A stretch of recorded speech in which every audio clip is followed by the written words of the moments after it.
everybody. Welcome back to Mythgard in Middle-earth. My name is Corey Olsen, the Tolkien professor, joined as always by my friend Gryfflet, who's a little puzzled by this gathering here in Beaconwatch. He just was sort of noticing these folks who seem to be having like a family meeting in the underbrush along the path here in the middle of Beaconwatch. I'm not sure what that says about the vigilance of Beaconwatch. I love how even the dog is present and extremely attentive. I mean, they seem to be having a rather intense but rather cordial conversation, all things considered. The kid looks like he's trying to escape, but that's, I would say, perfectly normal. Anyway. Alright, sorry, hang on a second. There we go. Good afternoon, everybody. Welcome back. Sorry I'm a little bit late this morning, but glad to be back with you guys. I always look forward to being with you guys so much. This is always a highlight of my week. Alright, so Meregyth is tending to Cúthing, which I can't help but think a good sign. I really can't. If Cúthing plays his cards right, I think he could be onto something. Oh, wait a second. I'm just supposed to just go to... Wait a second. What's that quest ring down there? Hang on, there's a quest ring down there. So, travel to the Boar Tribe Orc Lair. Does that mean I'm supposed to... See, the word travel makes me nervous. Does that mean there's somebody I'm supposed to go to that starts an instance? Or does that mean I'm supposed to just go there?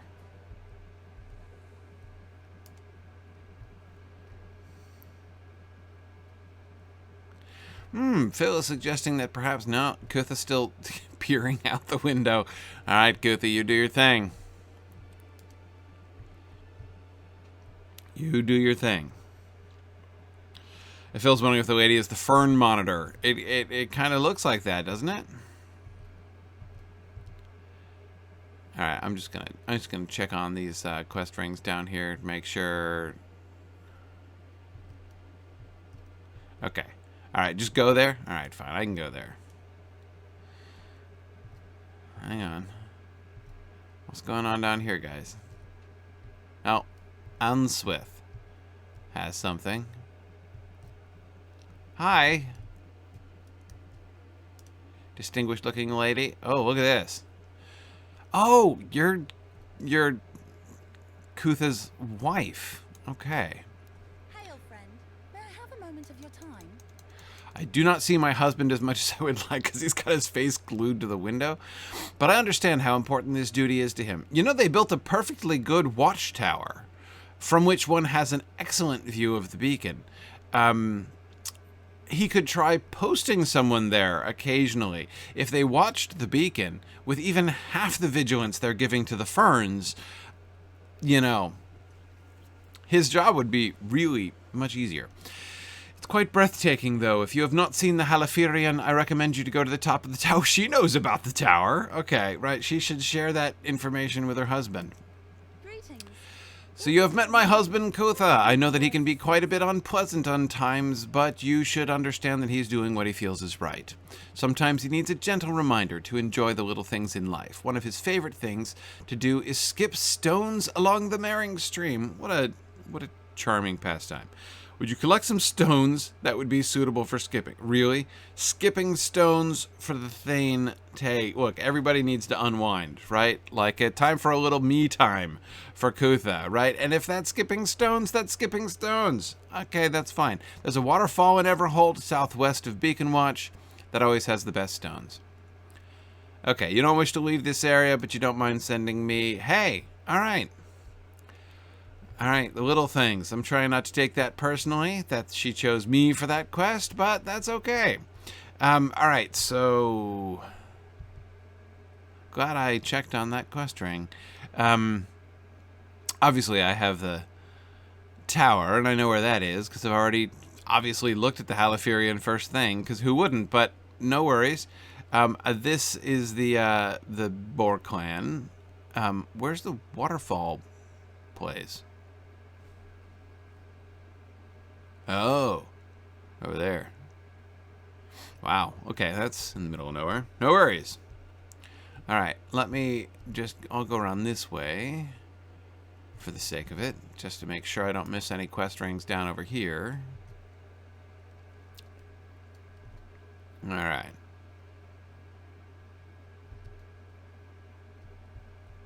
Yeah, I was noticing the bright red flower up there, Phil, and like there again. Kind of think like there has to be a collection quest attached to that flower, right? But it's not highlighted. Is it only a matter of time before they send me after that red flower? All right. Oh, there's the Fern Brigade. So we're back. All right. Oh, yeah, that's Meregyth and Cúthing doing their thing. Not looking. Okay. So let's go around. Wasn't it back here? Yes, it was. Oh, this is much nicer in the daytime. I'm really glad to get a chance to do this in sunlight. All right, up in the tower. There we go. The view of the Halaphirian. Oh.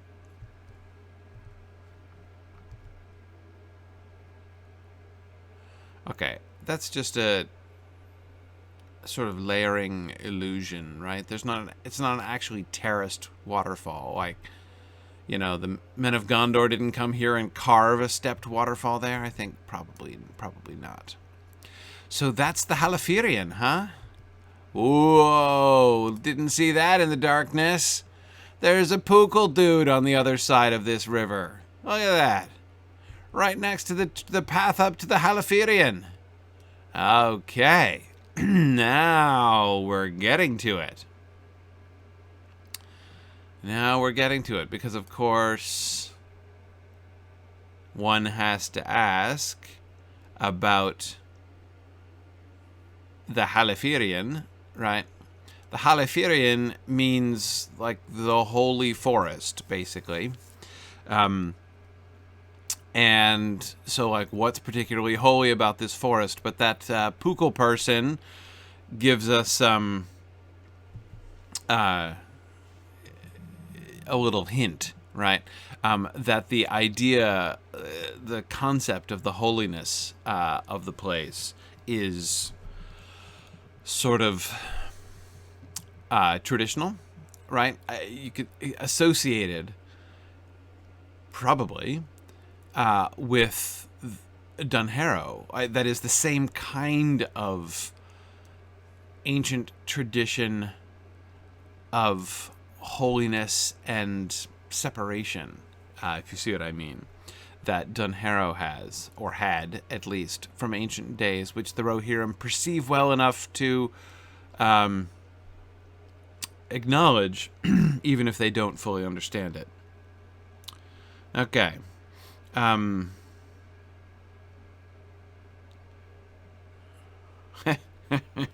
see people talking about how many hours people play Wotro. Yeah. I don't even have any time to devote to it, and I've spent a fair number of hours at this point. Yeah, it's an enormous game world, and enormously rewarding.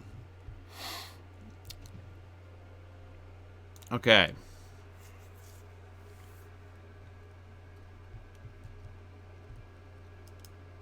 All right. Let us go find the waterfall and get some skipping stones. Good thing I have my war horse for that. Oh, hang on. Going out into the wild, which means, there we go. Need my hat. Okay.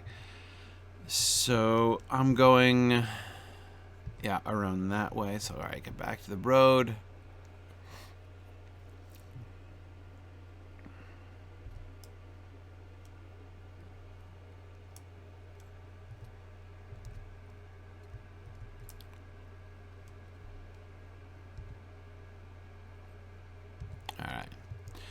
I'll find the river and I'll trace it back up.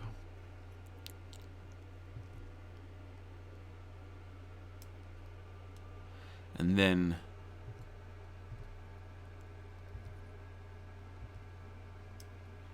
we will head in to hunt the orcs, finish the work of Folka. Yikes.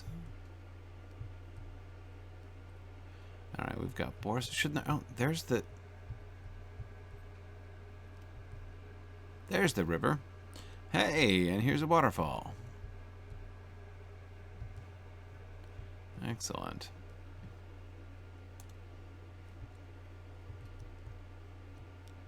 Alright, we got some rocks here. Excellent. Okay, so lore questions. Let's see what we got here. Hey, we're running low on lore questions, folks. Just saying. Okay, so there's several things that I love about this question. So Doomy92 says, why didn't Arwen and Legolas get married? I know, right? What are we suggesting, an arranged marriage between Arwen and Legolas? Hang on. Besides the whole love story with Aragorn, which, right. I mean, apart from the fact that she already had a boyfriend. Okay, but wouldn't it unite all the elves in Middle-earth, since Arwen is Noldor, Teleri, and the other important tribes, etc., and Legolas is Sindar? Makes a lot of sense.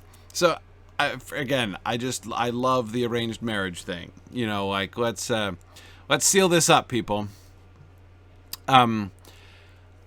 One interesting thing to me is that, so there are several ways. I mean, I don't even know how many ways, different ways. There's like a bunch of different ways I would love to approach this question. One way is that, let's see, okay, well, that was a failed jump. One of the ways I'd like to approach this question. Okay, so let me first approach the question from the specific, why didn't Tolkien do that? And I want to answer that in two ways. Oh, that was all? I'm done with stones? There's more stones I wanted to gather. Oh, well. One way in which to answer this, so there, with so many things with Tolkien, there are two different ways to answer almost any question. And that is sort of from inside the world and from outside the world. You know, from a looking at and from a looking along point of view, to use C.S. Lewis's terminology in one of my favorite little short writings of his. That is, what did he title it? Contemplations in a Tool Shed.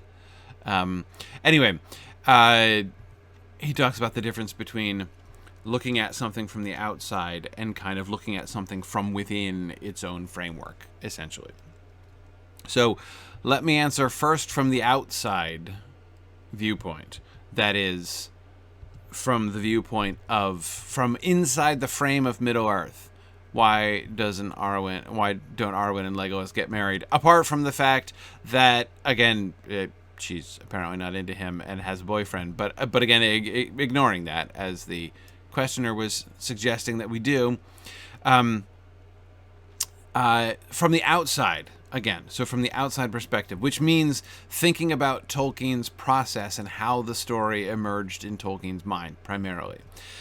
There was no opportunity because Arwen was a super late addition to the story, right? So Arwen only is invented, essentially, as a way, as like Aragorn's girlfriend, and quite late in the story. All of the passages involving her, which are quite few, of course, as you know, and as many people lament, all of the passages involving her, like the descriptions of her at Rivendell, back in the Fellowship of the Ring, the reference to the banner that she made, and all that kind of thing.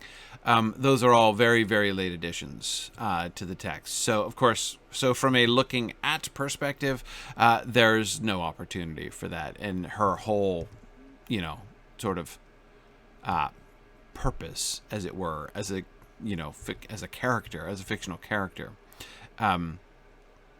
is to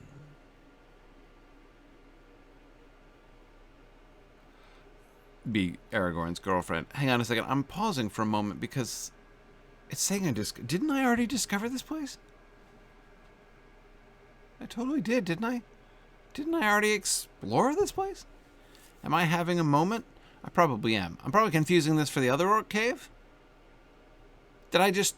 Oh, no, because I collapsed the other tunnels. So I didn't actually enter this, right? I don't think I actually did actually enter this. Okay. All right. I think I must be thinking of the cave of the Death Orcs, the skull folks. Yeah. Meditation in a tool shed. Yeah, that was it. That was it. Thank you. Okay. All right. This is a new cave. Right. Welcome to the new Orc cave. Same as the old Orc cave. Okay. Anyhow, so, well, I better be attentive then, because I'm going to have some things to look at. All right. So we're... Oh, hang on. You guys have a treasure chest over here. Don't mind me. You orcs keep doing your thing. I'm just going to... If I can get the chest and sneak past them without alerting them, that would be really burglarious.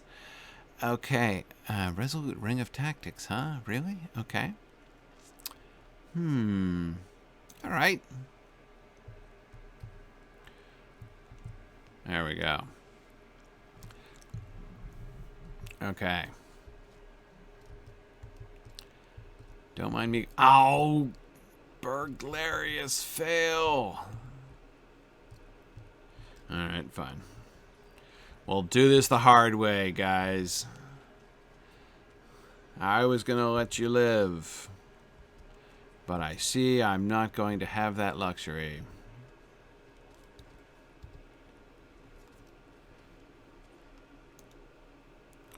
Okay.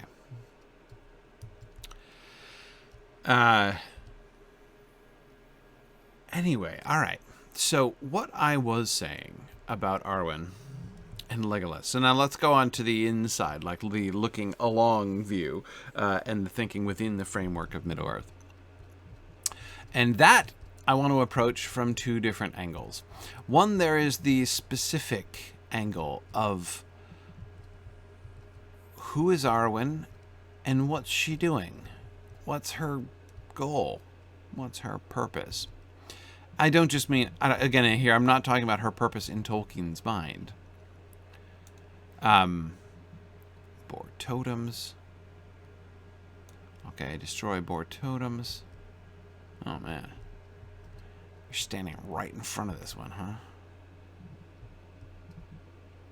Fine, I guess I'll have to kill you both. Hey! 10 grand, huh? That's okay. You've done worse than that lately, Gryfflet. In your strikes from stealth. Right. So, what's Arwen... Like, what's her goal? What's Arwen's life goal, as far as we understand it, pre-Aragorn? You know, the role, the function, the purposes of Elrond's children are kind of interesting, right? Her brothers, Elladan and Elrohir, seem to be interested. You know, we see them serving as liaisons isn't the right word. They're connected to the Dunedain. They seem to have sort of similar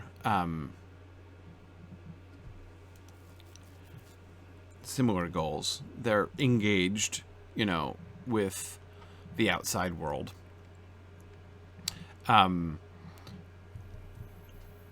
Arwen, much less so. Much less so. I don't know what she's wanting to do. You know, what she's trying to do. Oh, man.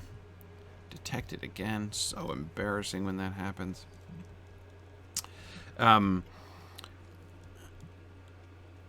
this leads me to sort of the general issue, or the general question, and that is elves getting married. One of the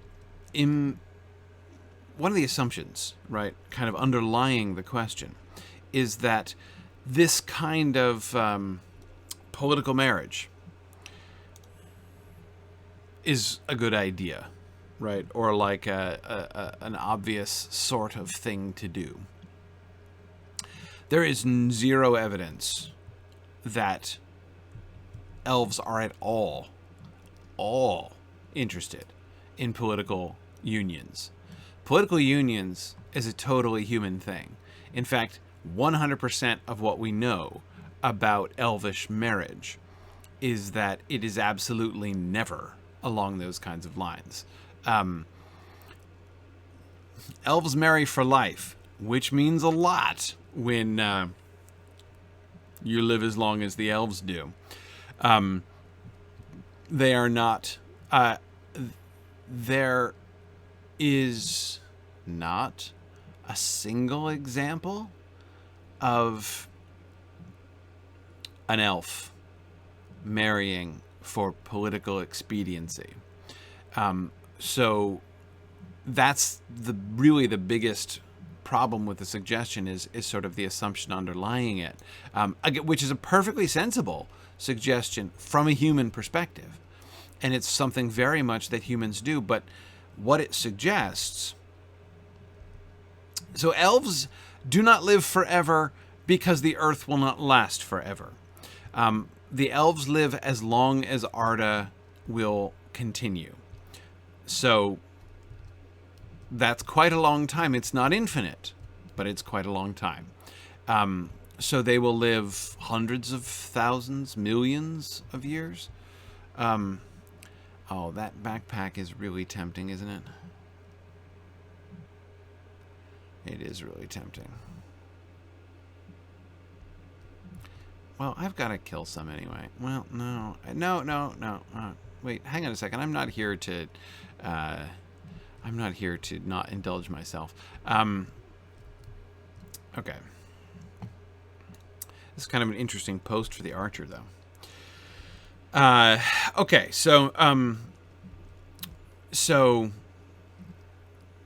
expediency, yeah. Like they just humans do this, and what that suggests is it's a couple different things, right? One, the elves have a very different view of marriage. Like the idea of using marriage as a tool to kind of bind, at least symbolically, if not actually more practically, which of course it does through the children, two potentially hostile groups, or, to forge that kind of political union through a marriage, is radically to subordinate the relationship between the two individuals to the relationship between the two peoples, right? For the sake of political expediency, to say, we care much less about the sort of particular, this is not the way I came in. Interesting. There's just another door out, huh? Well, I'll have to think about this. But I'll come back and think about this if I need to. I mean, maybe, it goes out to the grand terrace of, who was he? Pakan Maldor Orc Chieftain. But maybe not. So, whoop. All right. We're falling into the water. That's fine. Was there a way over here? Let's just check this, shall we? Anyway, okay, another waterfall. I don't think there was. It looked like there was. On the map, I mean. I just wanted to check. Over. There is a passage. Okay. Oh, but it didn't go anywhere. Okay. There was briefly a passage. Okay, so like I said, and elves would not do that, would never do that. That is one thing that is really, really clear. Marriage is a very important personal choice by elves, and it's about like it's sort of a soulmate thing, you know, like you find someone with whom you want to bind yourself in order to, you know, you're connecting. They're connecting their lives. The union between elves. He does have a terrace. Lovely. Oh, it's an instance. Oh, how fun. Oh, that's really special. This guy must be... He's not... This is not just your, like, Orc Chieftain lurking, you know, at the top of the hill. No, no. Oh, there he is. No. Yeah. There he is. Oh, that's fun. I'll look around a bit first. So, anyway, yeah, it's a huge deal. So, like, elves, Tolkien talks about the ways in which, you know, the spirits of husbands and wives are connected, and the way that their spirits come together, in the formation of children, which is like conception among the elves is 100% willful, voluntary. It doesn't happen accidentally. No elf maiden, you know, like ever like accidentally finds herself with child. That's not how it works among the elves. It's a huge deal. Marriage is a huge deal, and it would be like anathema to the elves to do. Okay, so he has a friend. Right. Okay. There's a visitor whom I didn't notice before. Did I miss dialogue? Wow. So first of all, how did I never notice that the wings of the fell beasts are red like that? That's really interesting. Is this just a different one? Or are they all that color and I never noticed? Whoa, so he's got a... We have a recruitment cycle going on, and fell beasts crossing the river at will. Grishnach's information is antiquated, as Smaug would say. Grishnach, of course, remember the orc who's one of the kidnappers of Merry and Pippin, who says, but the winged Nazgûl, not yet, not yet. Well, apparently, with the exception of the Boar clan. So I was gonna. Do you guys mind just not the listeners? I'm talking to the Nazgûl and the Orc Chieftain. They'll wait, right? I mean, okay, Nazgûl. Like, I'm not gonna like hurry my schedule at your, at your convenience. Let's I want to look at tents because it surprises me. As much as this instance area is kind of fun, of course, I now understand the instance a little bit better. I am... From an architectural standpoint, this glade is deeply disappointing. Right? I mean, so these little hutments, hutments up on posts, like we're making our own tree houses kind of thing. It's nice. I like it. We've seen this sort of thing in several places, more often from goblins than from orcs. But, it's fine. There's nothing wrong with it. But when I discovered that he had a secret glade, in here with, I expected something a little bit more sacrosanct from an orcish point of view, right? Especially given that we had this whole boar tribe thing, which began with reverence for the Boar of Everholt. So it began in this kind of quasi-religious context with their worship or near worship of the giant boar, which worshipping it after its death, like we've just seen it slain, and so therefore we're going to worship it, is a little odd under the circumstances. I know they were like, oh yes, he killed Folka, who slaughtered so many of them.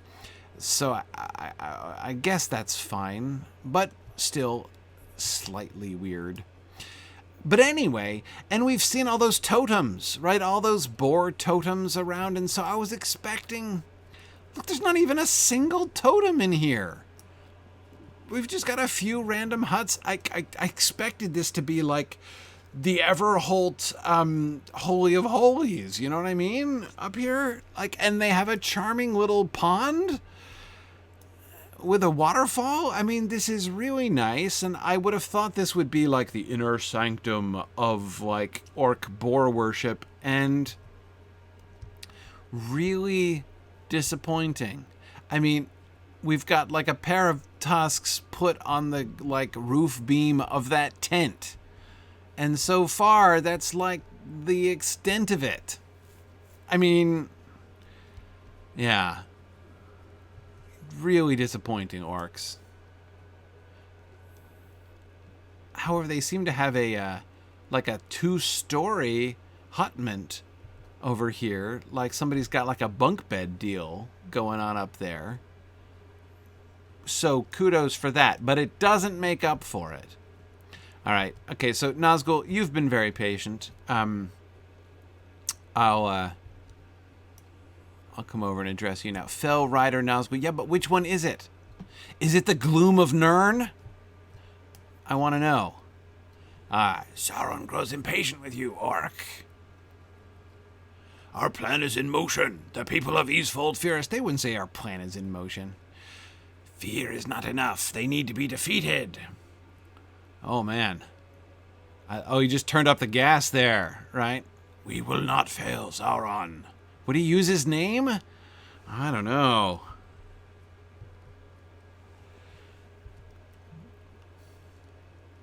I like it when the Nazgûl just turned up the dial on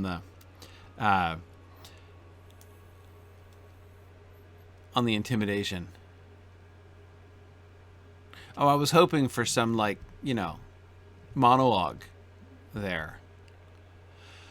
Okay. Seriously, Pakhan, that's the best you can do? Orc skull on a stick? An orc skull on a stick. Like every single one of your totems scattered throughout the forest is more impressive than that. It's a big skull, admittedly, but the other ones have big skulls. So no points.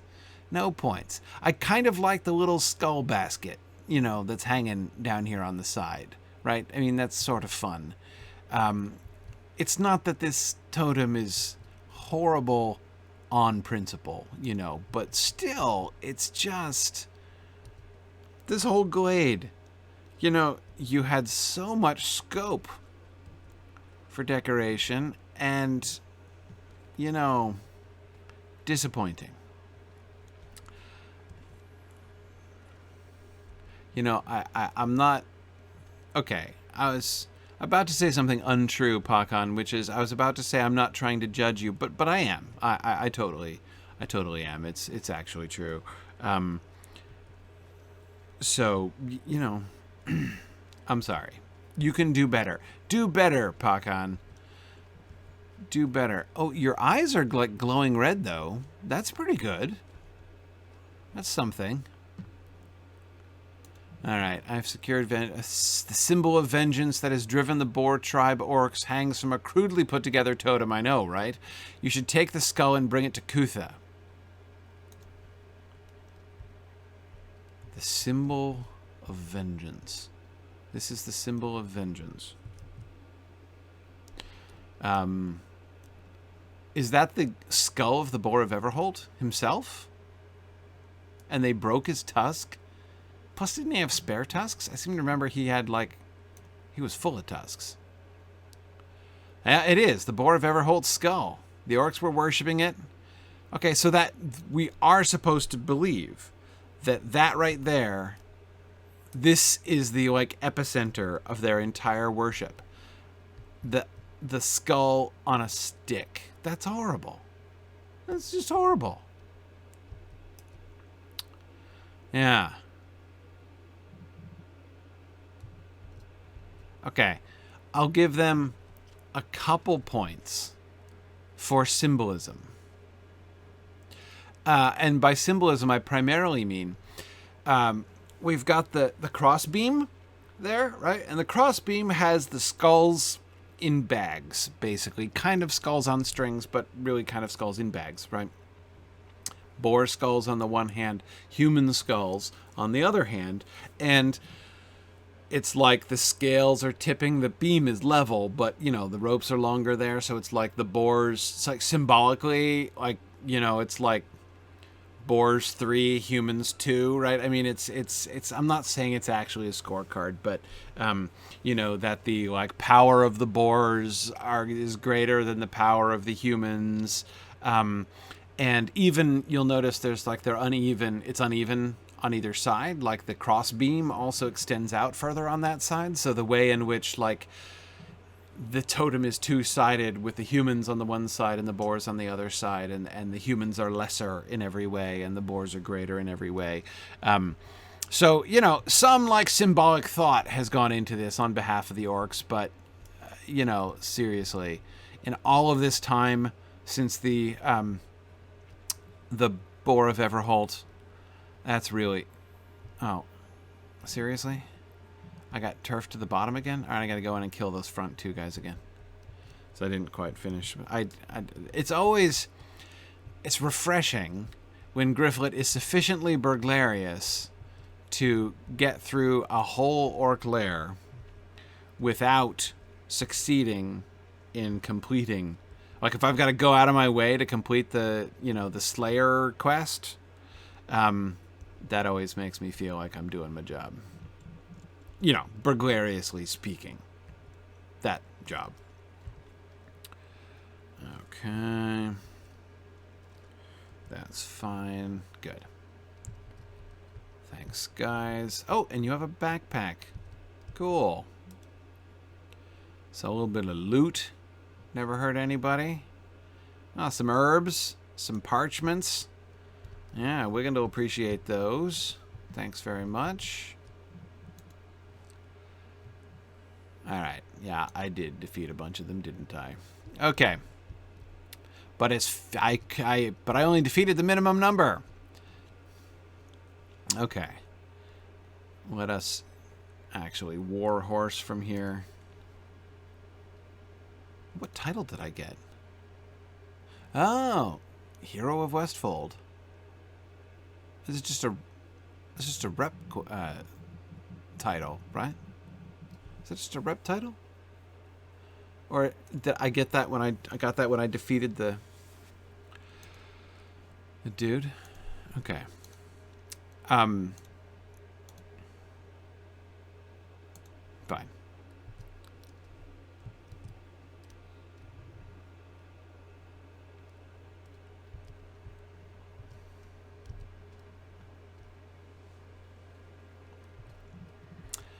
Got my invisibility hat on. So, let's think through for a second the implications there. So, the storyline implications, I mean, of the presence of the Nazgûl there. So, adaptation-wise, they are suggesting that Sauron is sending Nazgûl, winged Nazgûl now, mind, over here into Rohan in order to stir up orcs to cause trouble and attack. This is interesting for several reasons. So it does not seem possible. So, okay, all right. Yeah, there's a whole bunch of reasons why this is interesting. Reason number 1, it suggests the more or less independence of these orcs under normal circumstances. Like, these orcs have been living here, minding their own business, worshipping the great boar of Everholt's dilapidated skull for hundreds of years without Sauron's, knowledge or say-so, right? They are not here. They were not sent here by Sauron. They live here independently. And oops, sorry, I meant to go talk to Lady Enswith first. And that's interesting. And that seems to me to track, actually. I like that. Because there were lots of fragmentary tribes of orcs who were scattered about. Remember that Sauron has only been gathering his forces for a few decades, right? And there would have been. So like the idea that the orcs of the White Mountains, the orcs that Folka was hunting, were quasi-independent. This was not just like an actual initiative and planned incursion on the part of Sauron, but a tribe of orcs who've gone independent, right? Since many orcs would have survived and scattered after the Battle of the Last Alliance, and would have established strongholds in various places, which Sauron had not yet fully collected under his immediate command, right? That seems to me very likely. That he would be working on collecting them, coming back and ordering them again, seems to me certainly very likely. That ones that are as far flung as these orcs of the White Mountains here would not simply be gathered to Mordor, and collected into the armies there, but sort of used in situ where they were. That tracks for me. That seems like a very logical sort of tactical and strategic thinking on Sauron's part. So I can get behind that. That works, and that the orcs would respond relatively quickly. That they would respond. So like a Nazgûl shows up and they, start bowing and obeying, makes sense. Though again, notice that the Nazgûl had to turn up the intimidation there at the end. Like he had to really hit him with the full whammy. We saw it intensify through our own dread there. And again, that seems to me like that he would have to exert himself in order to assert control over the orcs, whichever of the Nazgûl that was. But yeah, it's interesting. So okay. Sorry, I had a feeling there was another thread that I was gonna follow, but I'm forgetting. Oh yeah, the winged Nazgûl. He can't have sent the winged Nazgûl before. He's been trying to keep the winged Nazgûl on the down low for a while. But of course, it is in fact open season now. Isengard has fallen. Well, no. No, it's not. Sorry, I'm thinking about Gryfflet. Sorry, I'm not Gryfflet. I'm thinking about Wiggins. No, Isengard has not fallen. We're still pre-Battle of Helm's Deep. Therefore, the winged Nazgûl here is an anticipation. But at the same time, we have seen through the winged Nazgûl that Legolas shoots down that the time of the winged Nazgûl is coming, that they're already operating on the borders there. He doesn't have them openly flying over like the one that flies towards Isengard overhead, over the camp on the night that Pippin looks into the stone is the one I'm thinking of, and then later the one that stoops over Meduseld. Those are very open. I mean, Meduseld, right? Which, by the way, I'm assuming we get an instance for that, right? If we don't get an instance in which I see the Nazgûl stooping over Meduseld, I'm going to be disappointed, but I trust them. I assume it's going to happen. So this is really an interesting case, right? Because they're not yet necessarily flying openly. This is still kind of in the wilderness and not all that far, right? I mean, yes, we're in the Westfold, so we're on the other side of Rohan, but still, it's not stooping over Meadowseld. It's not the same thing. But it does seem to be suggestive, right? It's pushing the envelope a little bit. Anyway, yeah, and Phil, you're right. Of course, we saw the winged Nazgûl landing in the name of the town that got burned on the edge of Rohan when we first came in the wold that I've already forgotten. The one that wasn't Harding, but the one... Langhold, thank you very much, Holligro. Yes, we saw the winged Nazgûl at Langhold. So we've been seeing and of course that's quite close geographically to where we know there was a fell beast and a winged rider. The one that Legolas shot down. So that one, although that's more overt, right, in its action, it still seems to be actually less bold as far from a storytelling standpoint, less bold of an adaptation than this one. But again, but it's later on now, right, and things are progressing, so that they seem to be kind of sort of suggesting or picking up that progression. Seems fair to me. I'm definitely willing to accept it. All right, Unswith. Sorry. So, okay, I got your stones. Your aid is welcome, friend. I imagine you've skipped a rock or two in your lifetime. It's true. I'll put these into Cútha's pocket sometime, and he will have a nice surprise when he finds them. That's very thoughtful and subtle, Unswith, rather than like rebuking him with like, here's some rocks, go throw them. That's nice. It is breathtaking, is it? Oh, the Halathirian, yeah. Whenever I get upset that Cútha is busy at watch, I simply go up into the tower and instantly feel better. You simply go up into the tower and instantly feel better because someone is watching the beacon properly instead of peering through the opaque windows. It is honorable that he is so dedicated. Not everyone might appreciate it, but he is simply doing what he must. Exactly. Work inefficiencies be darned, Unswith. I agree. Yeah, how many days is it in game time since that? What, the destruction of Langhold?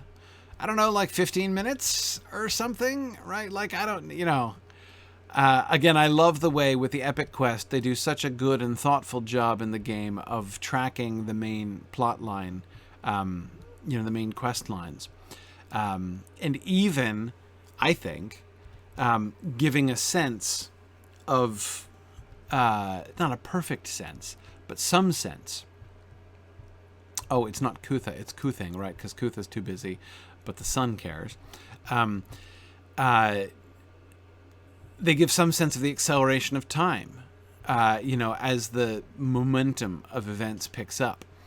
But landscape quests, right? Going town to town and exploring the countryside, I have totally lost track of the sense of the time there.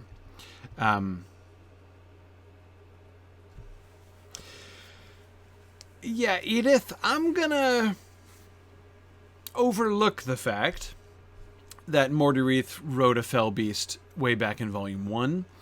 I'm going to give them a pass on that one because it's in Angmar, right? And who's paying attention to what's going on way up in Angmar? I mean... Yeah, sorry. Apologies. It's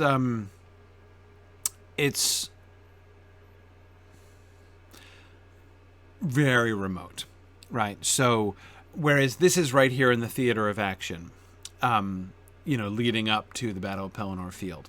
So that a fell beast might have been, dispatched into the far, far north of the world. And who knows where they come from, like where they're bred from and by what routes he might have got. He doesn't have to fly straight over, Lothlorien to get there or something like that. Yeah. Morderith rode the fell beast down to Eregion, though. Well, look, Hologro, I'm trying to make excuses here. You're not making it easy. Okay, the Boar tribe orcs were in league with the Nazgûl. It appears that there is more to these orcs than it first seemed. We must remain vigilant, however. This threat has been quelled for now. We cannot thank you enough. Well, necklaces. Sure you can. We would not have been able to repel the orcs without you. Well, that's true, anyway. Okay, let's see. Bronze. I think that's what I want. Yes. Yes, it is.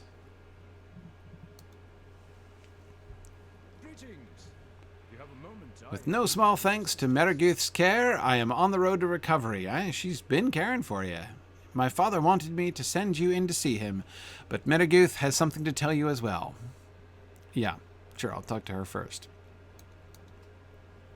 Meanwhile, there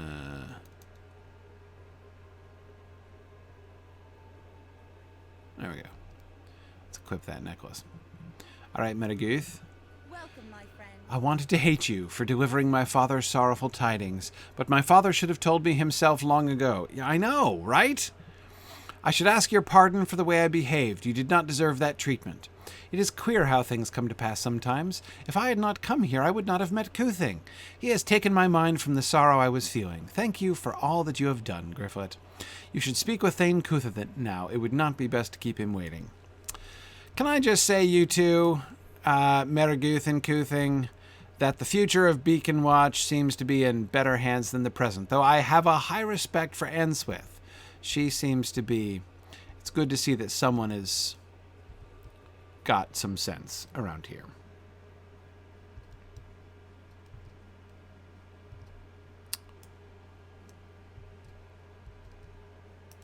We must turn to the offensive. Well, I feel I did what was right. As Thane of Beaconwatch, I was wrong not to view the Boar tribe as a genuine threat. Your efforts saved Beaconwatch. If not for you, I may not have had a watch to oversee any longer. You have my sincerest apology for how I treated you. It appears that your services here are no longer needed. Thanks, but no thanks. I know he's not saying no thanks. Others may need your talents elsewhere. Right. What's your bronze bauble like? Oh.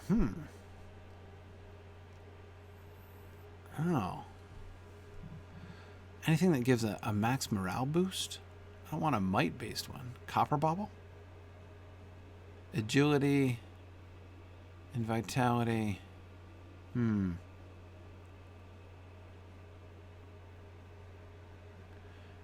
I don't know. I guess I'll go with the bronze bauble. I do not understand why we delay. I know that you have already been to Aldburg and assisted them there, but I think you should return to Arcil and let him know of your victory here today. I am certain he would be pleased to learn that the Boar tribe orcs no longer pose a threat. So I don't have to go back to Meregyth's dad? Check in there?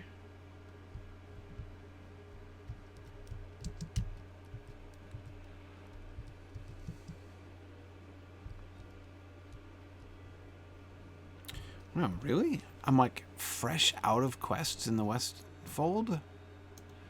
Okay. Hang on a second. Where am I?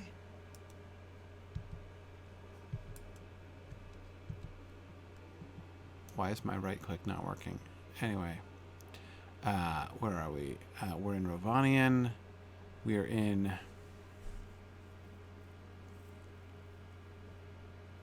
East Rohan. No, we're not. We're in West Rohan.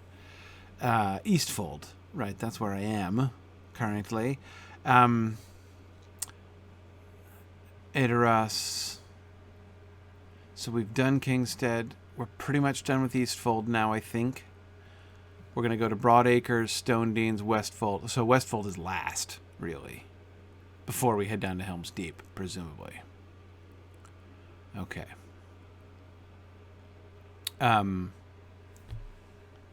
Yep, that makes sense.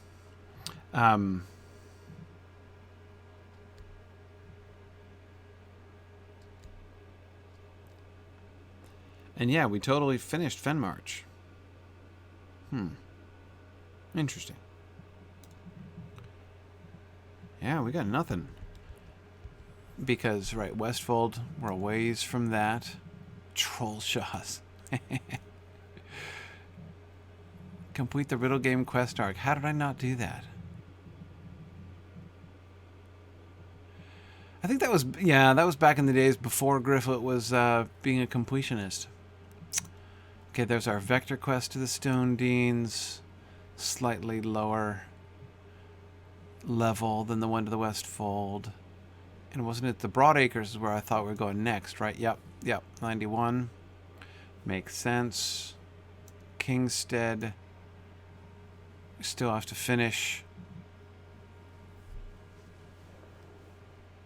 with Éowyn so she can give me my boots I don't need anymore. And then the Eyes of Edoras. Talk to Horn again. Okay. Alright, so I think it's backtracking time. Eastfold, hang on. Yep, just the one. Okay. All roads do indeed lead back to Aldburg.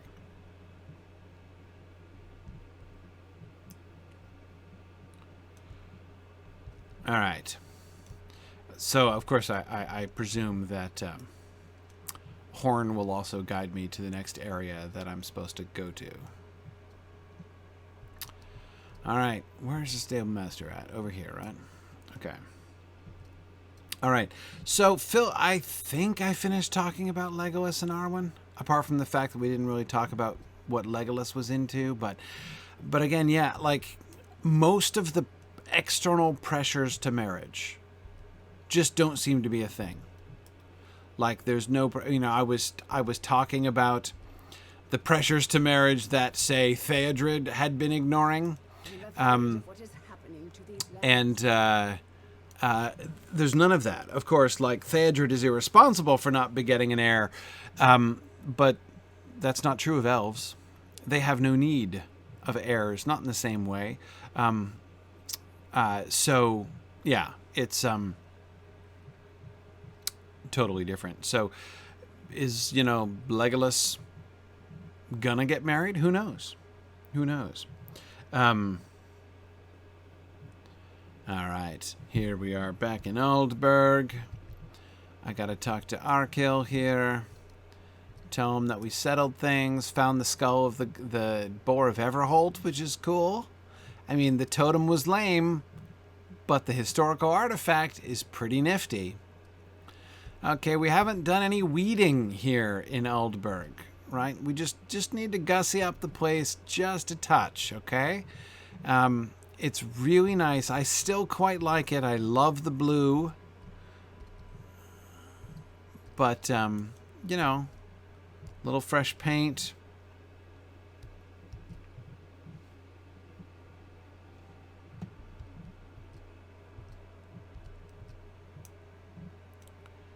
Okay, Arcil of the unexpectedly deep and resonant and non-wussy voice. There are so many things that need to be done. Every time. Gets me every time. Gryfflet, it is good to see you again. The Boar tribe orcs have been defeated, you say? You are modest, but I doubt not that you had a hand in their defeat. Well, I helped. There may be some stragglers still about, but with their chieftain defeated, they will not prove much of a threat. You have done so much for us in a time when we needed it most. I am certain, though, that others might need your help more than we do now. Possibly so, possibly so. Let's see, what do we have here? We got agility, we've got some vitality. I want a maximum morale boost, too. Will, vitality, and a tiny bit of maximum morale. I'm not feeling these earrings. Really not. Okay. Look at that. Gryfflet halfway to 95. I'm going to have to cap him at 95. You have my thanks for all that you have done. Hey, you're welcome. Now you and your companions travel to Edoras. Give my regards to Éowyn and tell her I am doing what I can to maintain her brother's home. Okay. Will do. Back to Edoras we go. Where did I set my... Oh, I set it here to Aldburg. Okay, didn't have to visit the stable master at all, but that's okay.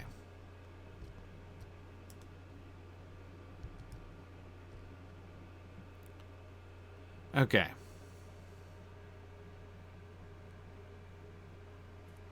So let's see. Hang on a second. Yeah, I was thinking about that red text thing, Edith. So this one, you must complete Edoras in need of cheering up, which I did.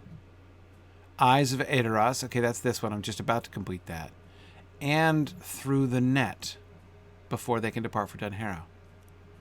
Oh. Okay, so I'll go back, and Horn is going to give me another quest. I have to do that one, and then I can turn that into... Because I got nothing right now. Go back and talk to Éowyn, he suggests. But because it's not in the Kingstead, no. All right. So we'll just go back to Horn.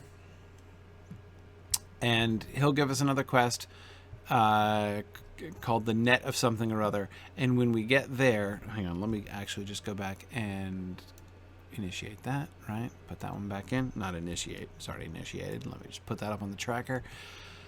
Eyes of who? Whom? Whose eyes? Eyes of Edoras. Right, okay. So we'll... Right quick before the scary lady comes around the corner. The scary lady of Aldburg, who's probably like Éomer's, auntie or something like that. Anyway, okay, right. Here we go. Back to Edoras, please. So I finished the Eastfold today. Making progress. All right, Edoras, we got the Eastfold Hills homesteads? What? Where are the homesteads? Oh, up here. Huh. And Helm's Deep, right? Haven't been there yet. Isengard. Oh, there's a new one. Or will be. Okay, Stoke, Woodhurst. Man, I can get all the way to Dale from here. And Dol Amroth. Well, you have a lot of options here, Mr. Stablemaster. Nope, not the non-Swift. There we go. Okay. All right. Okay, so a bunch of new lore questions have come in.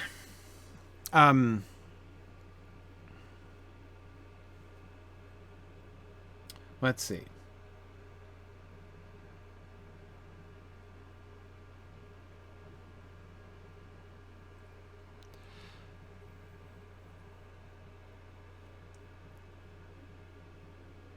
Okay.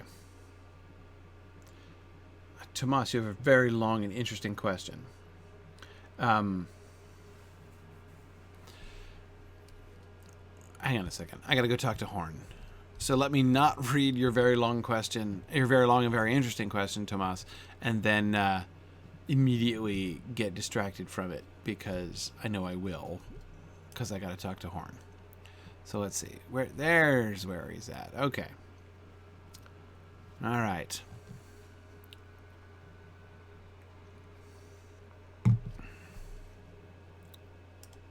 Speak with me when We have come once again to Edoras, this time in the company of both Corridon and Nona. Where are they?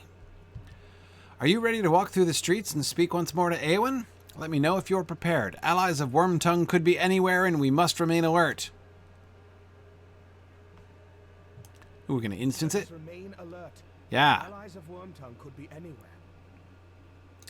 Okay. Yeah, I know. That lady by the other gate is still, gunning for me, no matter the fact that I killed her 3 times already.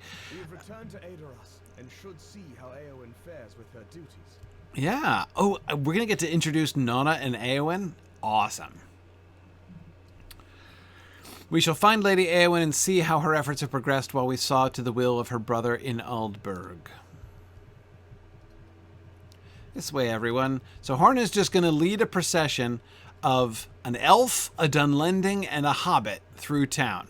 Boy, the children are going to love this. Hey there, freak show coming through. The children are running away. Uh-oh. They're forming up in a phalanx, the children. There she is, I told you. Greetings, children. How fares the city? They're preparing to defend it? Why should we tell you anything? We have not done anything to cause you insults. What would your father say to this discourtesy? How should we know? They're all gone. Because of Dunlendings like her. Uh-oh. Yeah, so there's like an active war on foot now. What do you think about this, Nona? Nona's hands are clenched and her eyes are ablaze. Step aside. I will not listen to these children speak ill of my people. You're gonna take out the children? You need to learn something, weak-legged fools. Weak-legged, huh? Get out of here, Dunlending witch. Are they gonna start throwing things at her? You know nothing of my land. Oh, we've got a cultural encounter here. We know enough. Your people want to kill us all. Not completely wrong. How many Dunlendings have you slain, small one? How about you? How many Dunlendings have you killed? None, but I am not yet of age. Okay. Right, I have slain more than 24 Dunlendings. Yikes. They were allies of those who killed my brother, servants of Saruman. Have you nothing now to say? Well, that's an interesting approach, Nona. Ah, a dumb silence falls upon the children. Can you teach us how to fight? You slaughter Dunlendings? Now you're cool. Coradon, I can't imagine this is exactly the way that you would have approached the situation. I did not expect this turn. It seems our Nona has an effect even on the children of Rohan. If Horn is not cautious, he may find she has little time for him, so busy will she be instructing these children in swordplay. You should go on ahead, my friend, and find Éowyn outside Meduseld. It may take us some time to get there. Oh. Hooray! We love Nona! Okay. Awesome. Well, I'm still hoping for my Éowyn Nona encounter.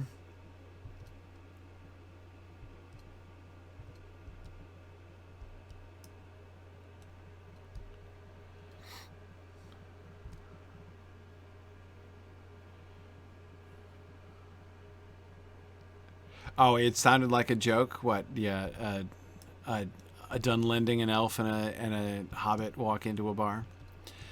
Right. Okay, all right. Éowyn. Yeah, there's an awesome group of people here to see you. Ooh, she's descended 2 layers.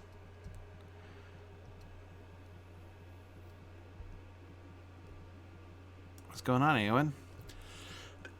Éowyn listens to your report of your visits to Underharrow and Aldburg, but you can tell from her guarded expression that something troubles her. I fear we did not root out all of Grima's allies when last you were in Edoras, Gryfflet. I believe someone interferes with my efforts to empty the city. Someone cuts holes in the sacks of grain we set by, and damaged the wheels of one wagon I did not think needed guarding. Caolflad saw a suspicious figure flee the city to the north. Speak to her and see if she can provide you with a description of this man. If we do not know his appearance, we will not be able to prevent him from doing more damage should he return. Okay. Caolflad, I will let us root out the spies. Agents of Wormtongue. Oh, she's quite nearby. I will help you with anything I can if it will help the Lady Éowyn catch this man. Ask me what you will, and I will tell you what I remember of the man I saw. Oh, okay. Well, first, about you. My husband has gone to war with Theoden King, and now I must wait for his return. We have been told we cannot wait here at our homes, but must go to Dunharrow. Right. What did you see? This morning, shortly before sunup, I walked through the lanes of the city, minding my own business. I wanted to impress upon my memory every detail of this my home. It was a sad walk down to the gates. Just inside the gates, a wagon was waiting for supplies to be loaded. Standing next to it, in the shadows, I saw a man. Oh. Wow, she has some elvish art of storytelling. So is this the man you saw? What was he wearing? He was crouched by the wagon, and I saw that his boots were caked with mud. He wore yellow or brown leather with a strap over one shoulder. I saw the glint of sun on chain in the early morning light. Okay, all right. We're fleshing it out a little bit. He does look more evil than the other guy. there, the other kind of model there. Okay.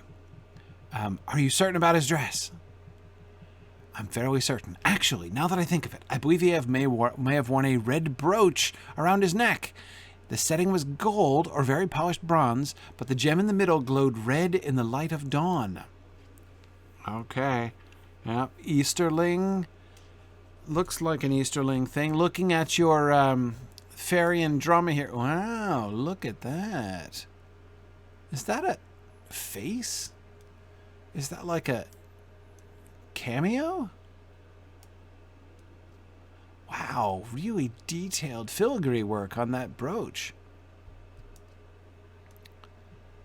Yeah, we've definitely seen that before. Where do we see that? It's not really Eye of Sauron-esque.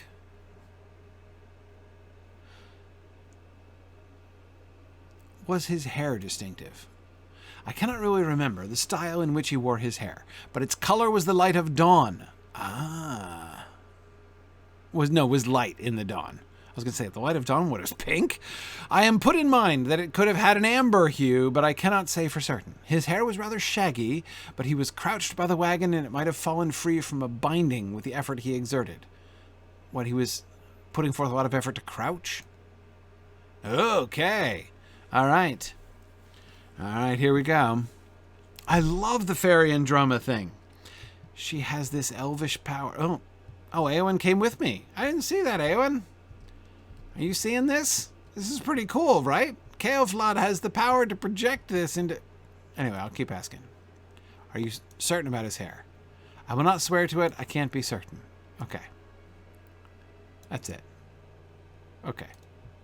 All right, what do you think, Éowyn, of this specter? Okay, very good, but we need confirmation and may now be able to obtain it. Another citizen of Edoras is claiming to have seen this man. Follow the road to the north and speak to Aldburg. If her description matches that of Ceolflad, we shall be able to trust their memory of this man. Okay. No, that would be to the south, right? North would be this way. No, more north, apparently. Oh, here we go.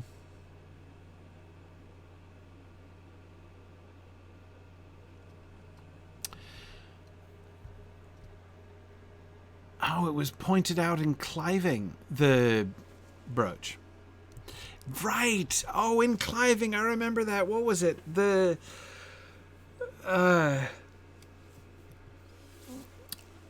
wasn't there like a cult thing going on in Cliving? I have vague memories of a cult. Wasn't it like a cult of the eye thing? Yeah, okay. It's all coming back to me. Thanks for reminding me about Cliving. Okay. Hey, tell me about yourself. I have lived in Edoras all my life, breaking bread for the king's board. Now we must go to Dunharrow until he returns from the war. I do not know if this city will remain when we return, if we do return. Hey, I understand about your anxiety here. Also, I'm really interested in what's hanging from your waist. If you don't mind me invading your personal space for a second here, Aldburg. What is that? Fabric? Is that metal?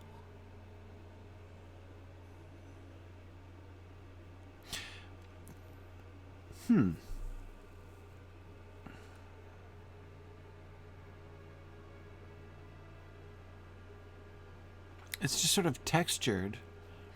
Something like a knot design. Oh, it's a rave access ticket? I think that's possible. Yeah, it does look metal.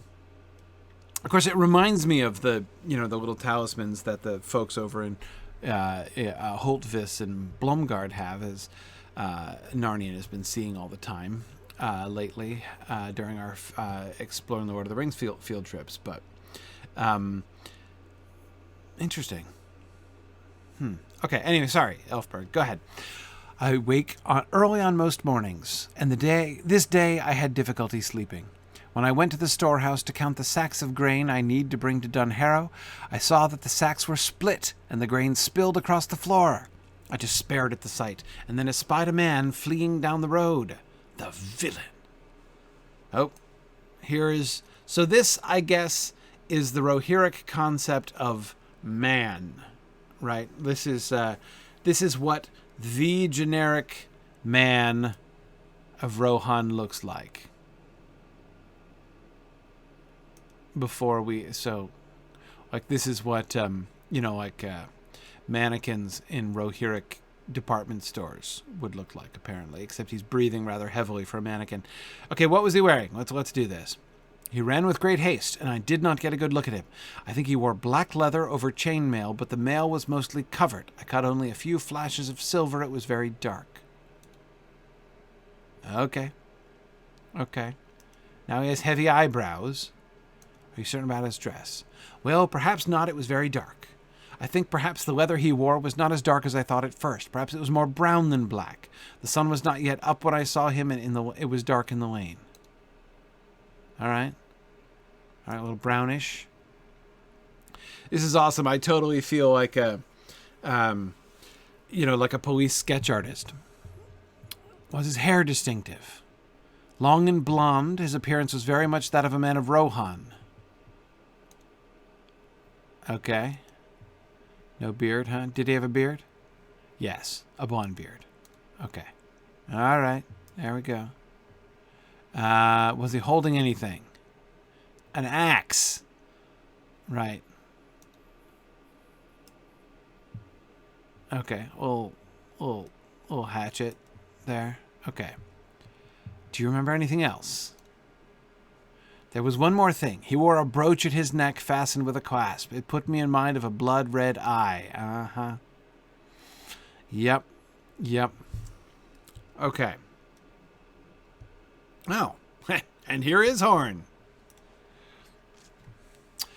There are many men with blonde hair and beards in Rohan, but this brooch sounds distinctive. A red gemstone in the shape of an eye is not a common adornment among my people. This is how we will find this treacherous snake and keep him from doing further hurt to Éowyn or her people.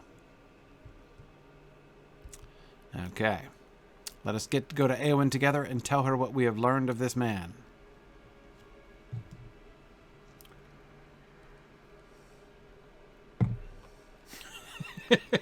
Freethinker says, oh, and he had a propeller hat. Yeah, exactly, right? This witness testimony, man. It can be rough. Okay, Éowyn. Oh, we're back on the top shelf, huh? Did you get to meet Nona yet? Begins to form. That's right. The writings you discovered from Grima's chamber spoke in vague and shrouded terms in order to keep the identities of his allies a secret, but we have found some few of them already. Hebecca, Leofing, oh, she's the one who's still after me, and Forthera have been defeated or imprisoned for their part in Grima's schemes. But it seems there was a fourth conspirator. It seems he used several names, among them Ednoth and Goding. There have been many more that we know not. There may have been more that we know not. But now we have a common thread. Our mysterious foe seems overly fond of a blood-red brooch, and it is by this jewelry you will know him.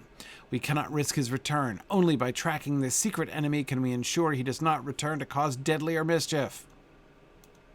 Our mysterious foe seems Agreed. to have fled Edoras to the north.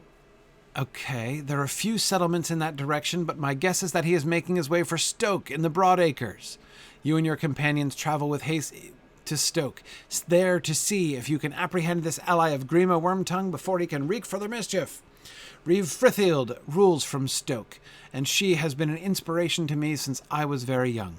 Her strength is second to no man, and she has earned the respect of all who dwell in her riding. Still, this is not the sort of danger for which she is best suited. She faces enemies that attack over the fields and engage in open battle, not snakes in the grass that strike from hiding. Bring news of this secret foe to her and warn her that he may lurk within Stoke. I do not know what evil webs he might yet spin. Through the net. Okay, here we go. So this is the one that I have to make sure that I complete before I can turn in the other one. Right? Still... Yeah, through the net. After through the net, they will depart for Dunharrow. Okay. Cool.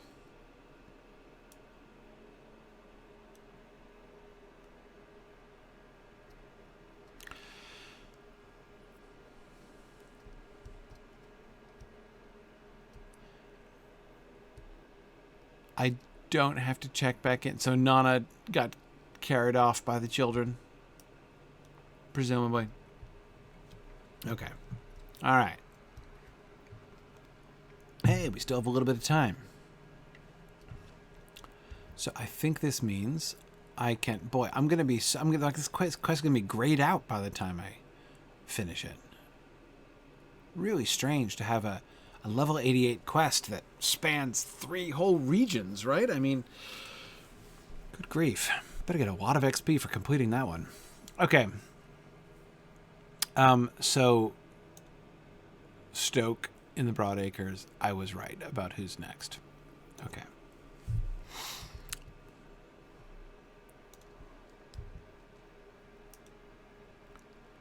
So where are we going? We're going to go down. We could just go straight north, I suppose. Through Middlemead. Might be the way. Yeah. No reason to loop all the way around by Aunt Mead.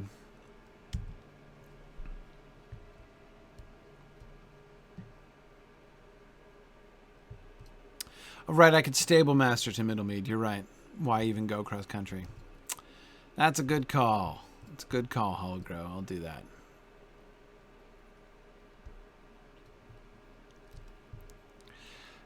Okay. Stop. Even trying to corner in town. Okay. To the stable masters down this way. If I'm remembering correctly.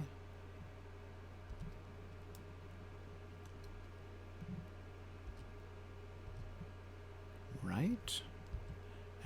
I am right. Look at that. It's only taken me several months to learn how to navigate around Edoras. Okay.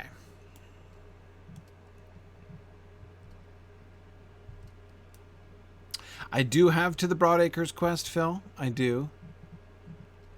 So I should be completing that when I get up there.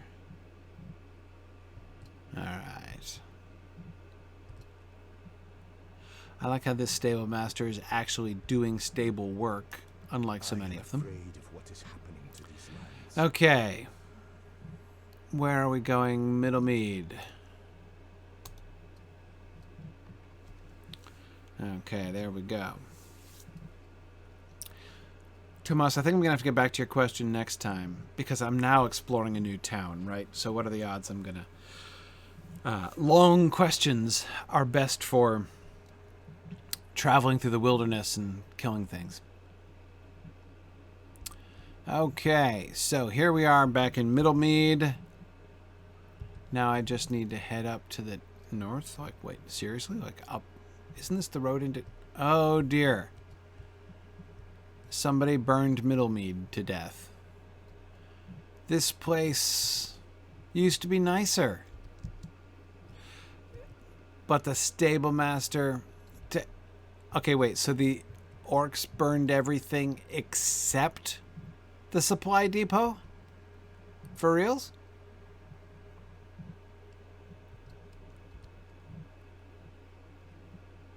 I know it was on fire when last I was here. Yeah. Now, supply depot still fine.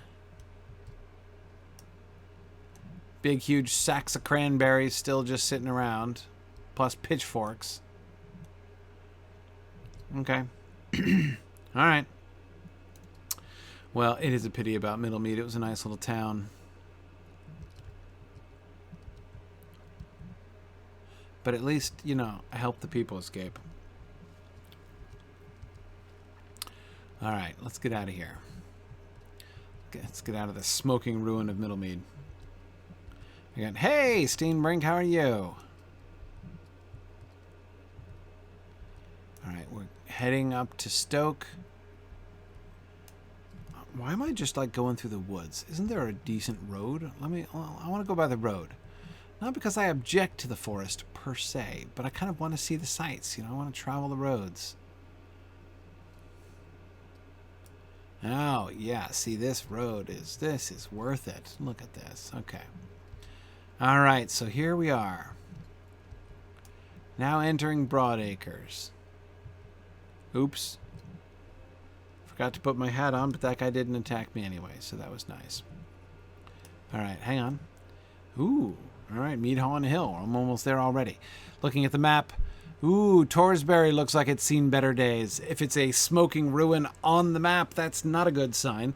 So we had Stoke, Osserley, and Torsbury that was. I think Osserley, wasn't that the one I could see from Wildermore? When I was up on the cliffs looking out in this direction? I think so. And there's like towards Entwade down further south there. Okay. Yeah, it's a very contemporary map, Freethinker. Somebody's been updating this fairly regularly. I wonder if they're correct about like the number of watchfires at that orc camp down there. The fact that the orc camp is in fact here on the map. Excuse me. This is like this is like Harry Potter's map or something. Of course, it's even got the moving dot. Okay, so Stoke with its Mead Hall up on a hill. Notice how they're trying to suggest the contours there. That's cool. Okay, so yes, Stoke is indeed sit up on a hill.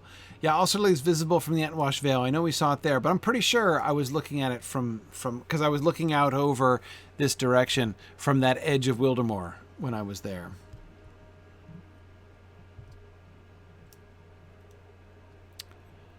Okay.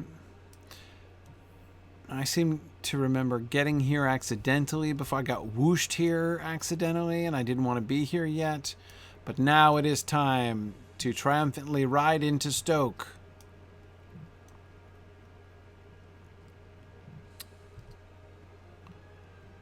Uh-oh.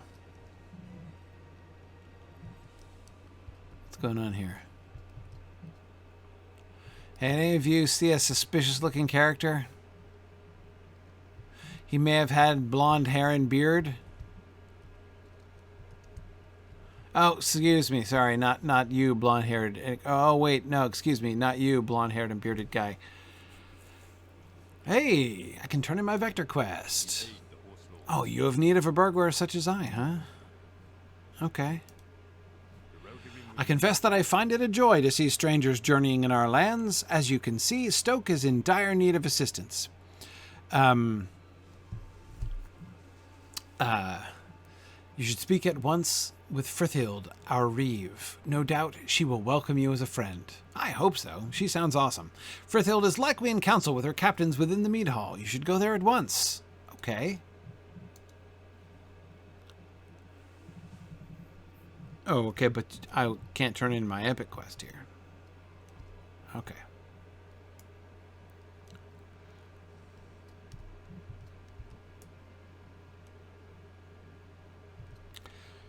Flames, huh? Oh. Corridon appears out of nowhere and calls a halt. All right, Corridon, what do we have? What do we have here? The flames, though, right? Man.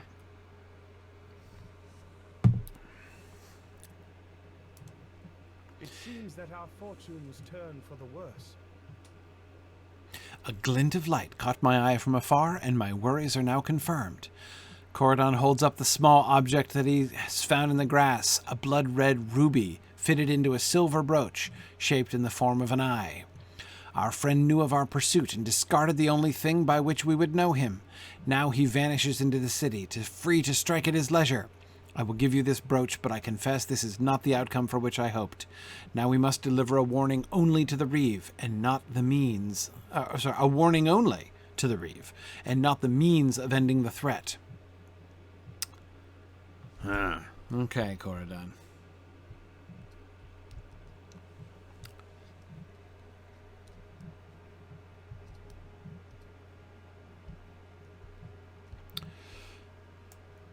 Here we are in Stoke. Okay. Oh, and we start with a marketplace.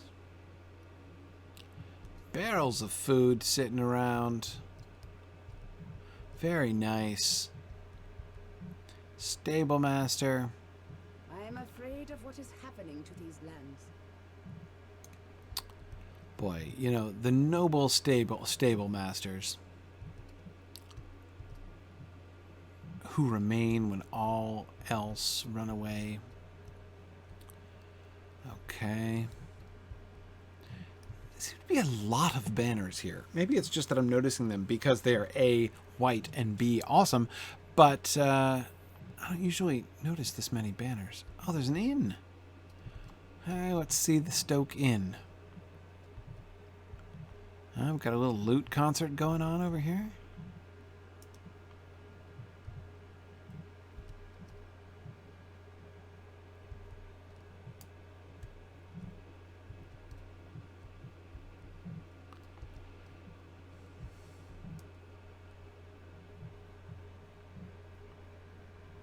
This one lonely, brooding individual. He doesn't have a beard. Okay, you're in the clear. How about you? Uh-oh. Look at you with your suspicious quill. Yeah. Somebody learned him his letters. I bet they meant some harm.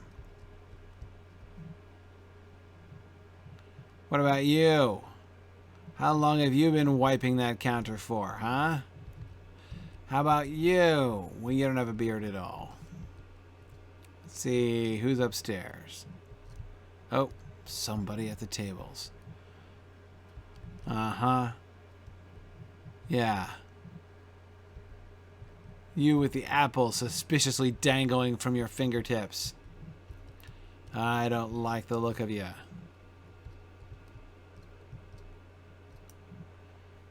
This dude who's probably faking being drunk. He is faking it. These mugs are all still full. You can't fool me. Okay. If you dropped the brooch, you could shave off his beard. So you're saying it might be the minstrel after all?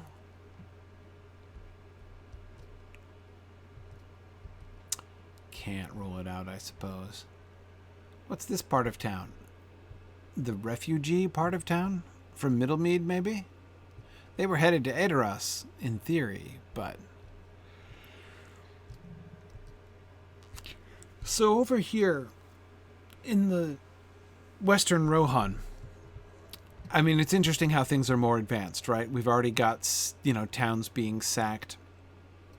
They're worried about incursions over in the Eastham but here in the Westham we're already in full war. And this, of course, matches, you know, remember the lamentation of... Theoden for his people, right? As the armies of Saruman began to burn everything in front of them. Okay, oh, here's the other gate of Stoke.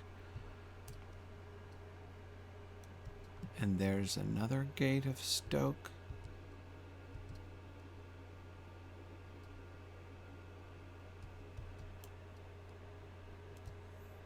And lots of burned houses outside this gate of Stoke. Whoa.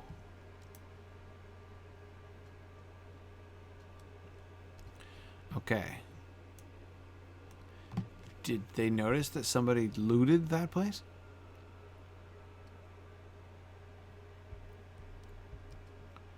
Alright, let's keep looking here. Alright. There's the Mead Hall, obviously. Who's over here? Okay, oh, right. Smithy, there's the smith. He looks really unhappy.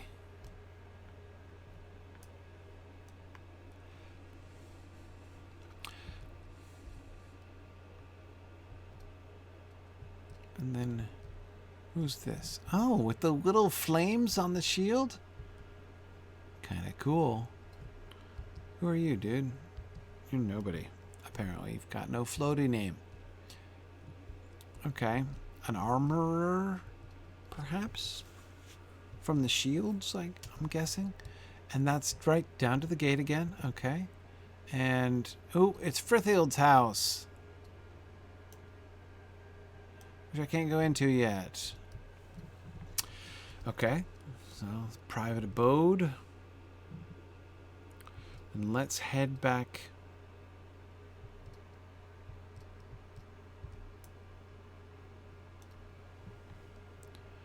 Up to the Mead Hall.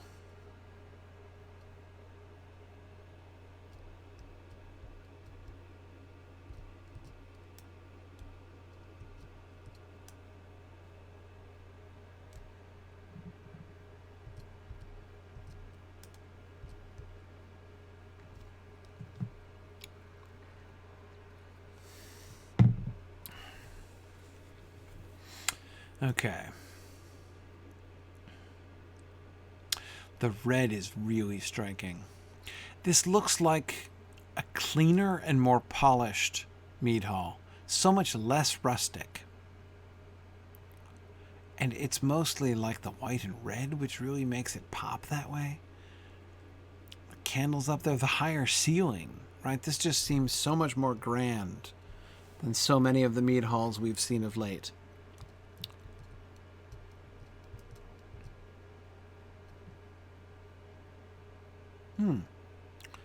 Why do you sit on the far right and not in the center?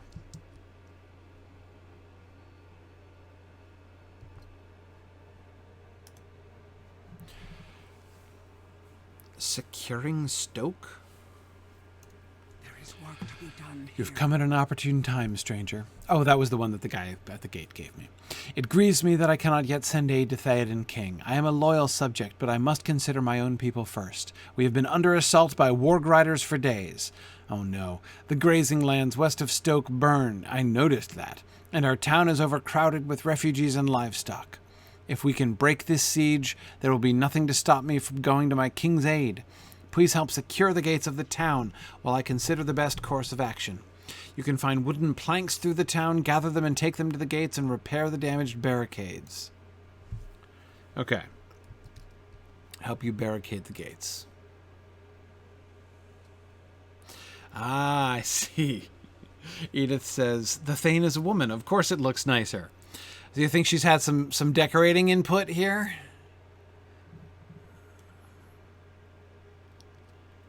Okay, oh yeah, all right. It is always a pleasure to meet a new burglar. Not too many people say that. If you maintain the peace and do no harm to my people or these lands, you will be welcome to my hall at any time. I have to say that a fairly significant percentage of the sentences that automatically insert your class end up sounding fairly comical when your class is burglar. It's one of the perks of being a burglar. Frithild listens as you recount your pursuit of Wormtongue's mysterious ally and the mischief he wrought at Edoras. She smiles when you mention that Éowyn desired you to bring word of the danger he might pose for the Broadacres. She has always been a strong girl, and in truth she reminds me of myself at that age. When she has grown some more and broken a nose or two, she will be quite a woman. That's an excellent criterion for, like, you know, when a woman grows up. You can tell that a girl has grown into a woman by how many people's noses she's broken, right? She must chafe at remaining behind to shepherd the people to safety while the others ride to war. I would do the same had the war not come right to my own lands. There is battle enough in the Broadacres.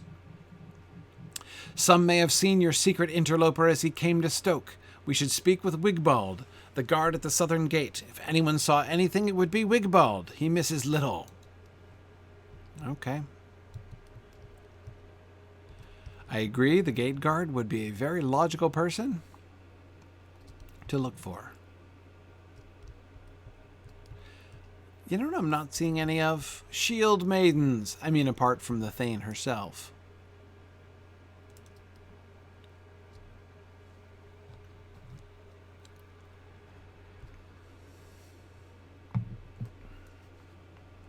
All right. See, that's Wildemore, right? Yes. That's the edge of Wildemore. That's where I was standing. and looking out over in this direction before. Yeah. Okay.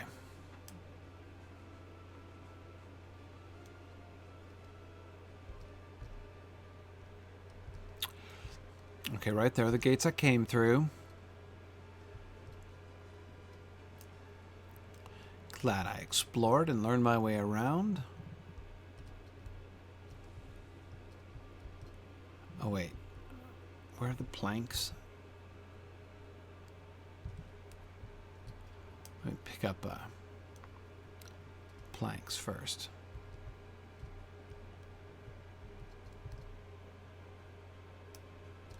Oh, aha.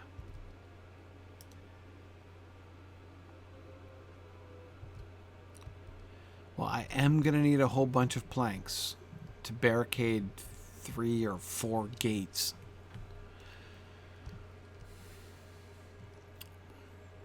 Am I going to steal planks from the refugees? That seems a little harsh. Do you guys have any extra lumber you're not using? Oh, yes you do.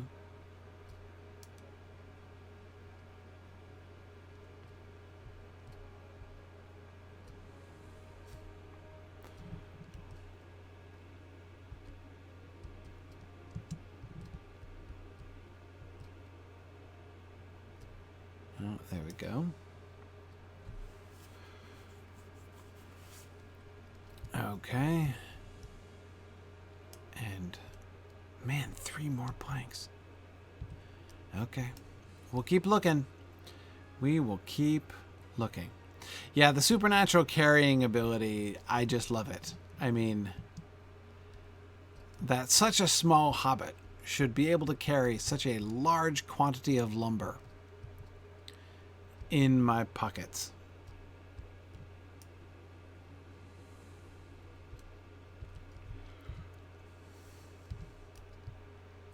Are there some outside the gate?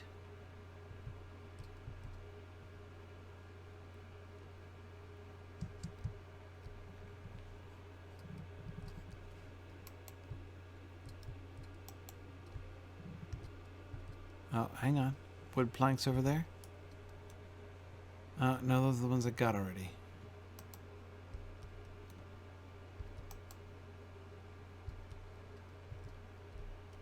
Any salvageable planks out here amongst the charred ruins of...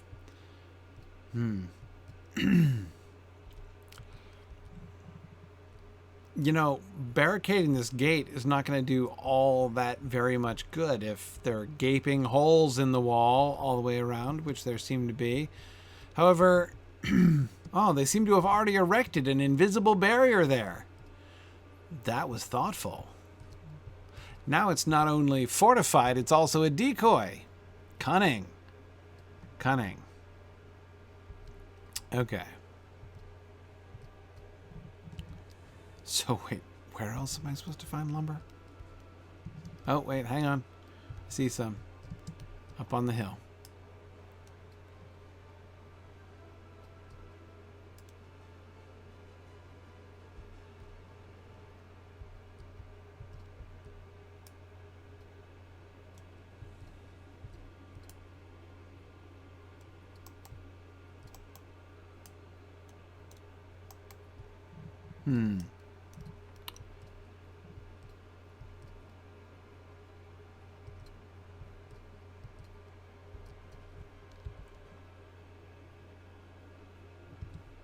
Yeah, I'm having some trouble. Still 2 planks that I'm missing?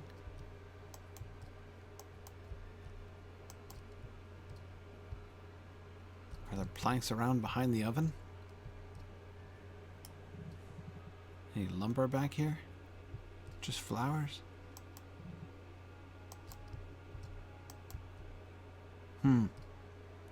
Stable master, you have any extra lumber?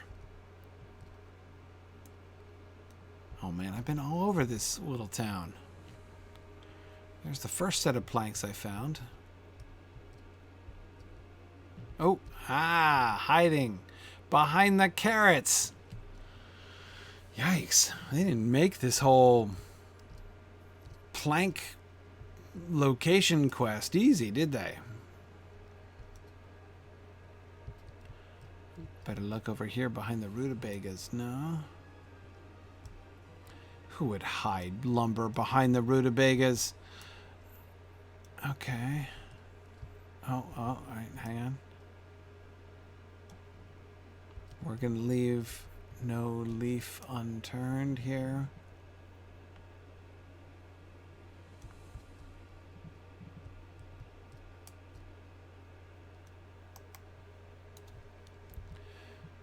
No, still just have the big old green circle encompassing more than half the town to tell me carry on looking for planks. Wait. Oh, those are cunningly concealed. They actually hid them in the undergrowth. Ha! Found them. Okay. Now I can repair the barricades. Then I'll talk to the guy. Defense first. Investigation second. Okay. Oh, seriously? This little random barricade in the middle of nowhere is... That's it. That's what I'm doing. Okay, now this place is secure. They'll never come up through this way now. I thought I might be actually, barricading the gates, but apparently I'm just... Okay. Not a problem. Let's go to the burned out gate and let's erect some very impressive little barricades. Yes. Okay. Gaping holes in the wall. Not even really any gates to be seen. Maybe erecting some gates might be more handy. This city gate seems to be rather lacking in the gate department.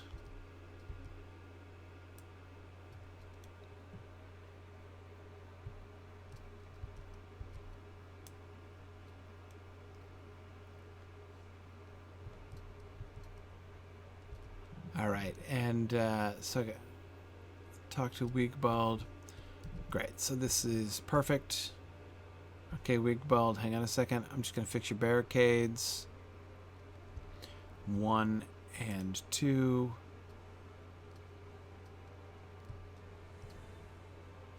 All right. You say you look for someone. I am. Scores come through this gate today. What can you tell me about his appearance? You admit to Wigbald that you do not have a good idea of your prey's appearance. That makes it... Look, I saw two... I had 2 mannequins. That makes it more difficult to find someone, no doubt about it. There was one fellow I thought seemed worthy of suspicion, now that you mention it. He kept asking about the Norcrofts. Ah, Cliving. So it could be he has left this village entirely and is heading east. You tell Wigbald that you may search around Stoke for other clues, just to be certain, and he shrugs. You're welcome to do as you like, of course. It's your time you'd be wasting. The only suspicious fellow I've seen was asking about the Norcrofts. Okay. Which is where we saw this cult before.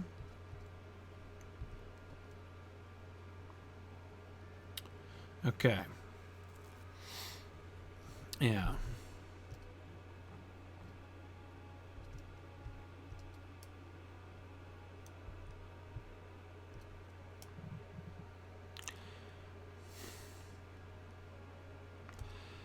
Wigbald, you seem to be discouraging me to look into this.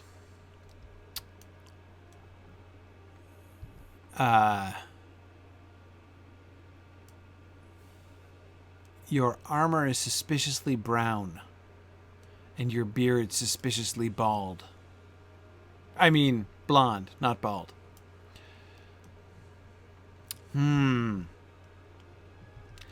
Could Wigbald himself be living a double life? Search either the Norcrofts or the town of Stoke. I think I'm going to go to the Norcrofts and search everywhere in the Norcrofts. Oh, hang on. Oh dear, a shallow grave? This is not good. Oh no. A scuffle. took place here.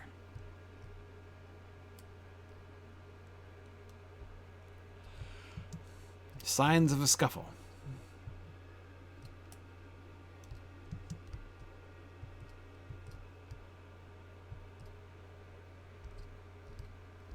Anything else? It was hard enough to find piles of lumber. More delicate forensic traces might be challenging.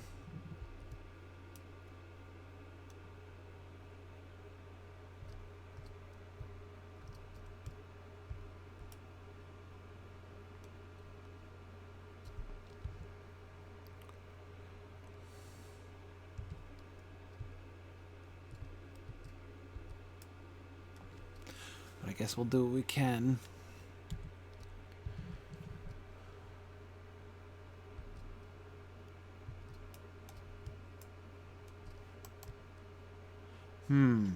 Not seeing anything over this way.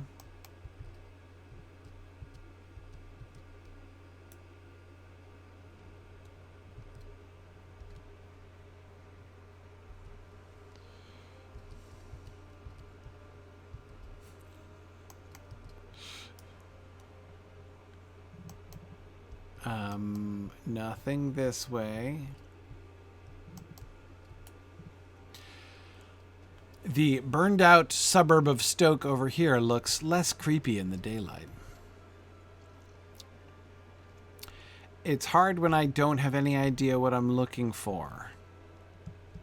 I feel like I should be following a trail from that scuffle in the dirt. And it's still glowing, which bothers me. Do I search it again? Examining closely? Okay, no. I already examined it closely.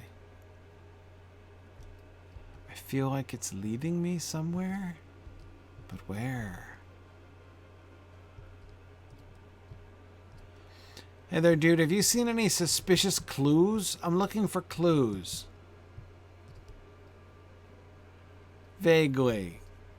Anything clue-like? Maybe in the bushes?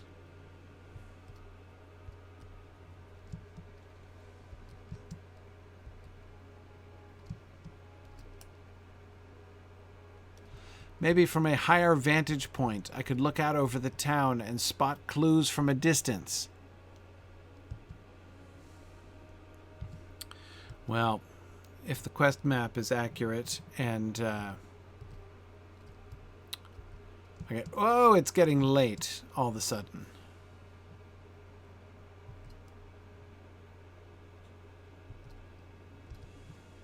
Woo.